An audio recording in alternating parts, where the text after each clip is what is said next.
കൊട്ടാരക്കര പവിത്രേശ്വരത്ത് കാറ്റിലും മഴയിലും വീട് ഭാഗികമായി തകർന്നു. വീടിന് മുകളിലേക്ക് പുളിമരം വീഴുകയായിരുന്നു. ആളപായമില്ല. എ ജയശങ്കർ കൊട്ടാരക്കരയിൽ നിന്നുണ്ട് വിവരങ്ങൾ നൽകാൻ. ജയശങ്കർ, എന്താണ് പറയൂ?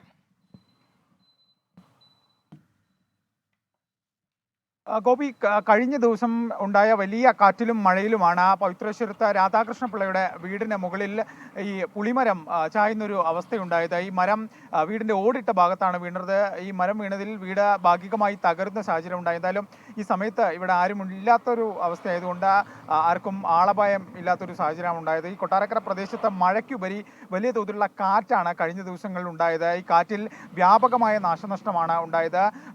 8ഓളം ഇടങ്ങളിൽ ഈ മരം കട്ടപ്പുഴയ്ക്ക് വീഴുന്ന ഒരു സാഹചര്യം ഉണ്ടായി. ഏറെ പ്രദേശങ്ങളിൽ KCBയുടെ വൈദ്യുതി പോസ്റ്റുകൾ തകരുന്ന സാഹചര്യം ഉണ്ടായി. ഇന്ന് പൊതുവെ പ്രദേശത്ത് ഒരു മൂടിക്കെട്ടിയ അന്തരീക്ഷം മാത്രമാണ് ഉണ്ടായത്. പക്ഷേ വൈകുന്നേരത്തോടു കൂടി വ്യാപക മഴയ്ക്കുള്ളൊരു സാധ്യത മുന്നിൽ കാണുന്നുണ്ട്. കാരണം വലിയ തോതിൽ ഈ വനമേഖല ഉൾപ്പെടെയുള്ള പ്രദേശമാണ്. അതുകൊണ്ട് തന്നെ ഈ വനമേഖലയിൽ ഉൾപ്പെടെ വലിയ തോതിൽ വനത്തിനുള്ളിൽ മഴ പെയ്യുന്നു എന്നാണ് നിലവിൽ ലഭ്യമാകുന്ന വിവരം. വനം വകുപ്പ് ഉൾപ്പെടെ ഈ വനപാതകളിലൂടെ കാറിൽ മറ്റും സഞ്ചരിക്കുന്ന ആളുകൾ ജാഗ്രത പുലർത്തണമെന്ന മുന്നറിയിപ്പ് നൽകിയിട്ടുണ്ട്. കാരണം ഈ രണ്ട് പാതയോരത്തും വലിയ തോതിലുള്ള മരങ്ങൾ നിലനിൽക്കുന്ന ഒരു സാഹചര്യം കൊണ്ട് തന്നെ മുന്നറിയിപ്പ് തുടരുന്നുണ്ട്. ഒപ്പം തന്നെ ഈ പാലരുവി ഉൾപ്പെടെയുള്ള വെള്ളച്ചാട്ടങ്ങളിൽ ഇന്നും ആളുകളെ പ്രവേശിപ്പിക്കുന്നില്ല. ഈ പ്രദേശത്ത് മഴയ്ക്കൊപ്പം തന്നെ വലിയ തോതിലുള്ള കാറ്റാണ് വലിയ വെല്ലുവിളി. ഈ കാറ്റിലാണ് കഴിഞ്ഞ ദിവസം രാത്രിയോടുകൂടി ഇത്തരത്തിൽ മരം കടപുഴകി വീടിന് മുകളിലേക്ക് വീഴുന്നൊരു സാഹചര്യം ഉണ്ടായത്. എന്തായാലും കൊല്ലം ജില്ലയിൽ പ്രത്യേക മുന്നറിയിപ്പ് ഇല്ലെങ്കിൽ പോലും ഈ മലയോര മേഖലകളിൽ വലിയ തോതിലുള്ള മരവും മറ്റും വീഴാനുള്ള സാഹചര്യവും മറ്റും നിലനിൽക്കുന്നതിനാൽ കാറ്റിന്റെ എല്ലാം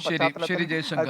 ജയശങ്കറാണ് കൊട്ടാരക്കരയിൽ നിന്ന് വിവരങ്ങൾ നൽകിയത്. കേരളത്തിലെ വിവിധയിടങ്ങളിൽ കഴിഞ്ഞ ഏതാനും മണിക്കൂറുകളായി പെയ്യുന്ന ശക്തമായ മഴയിൽ അതിനെ തുടർന്നുണ്ടായ ദുരിതങ്ങളിൽ ജനങ്ങൾ അനുഭവിക്കുന്ന പ്രയാസങ്ങൾ, ബുദ്ധിമുട്ടുകൾ, ദുരിതമുഖത്ത് നിന്ന് ഞങ്ങളുടെ പ്രതിനിധികൾ തത്സമയം നൽകുകയായിരുന്നു.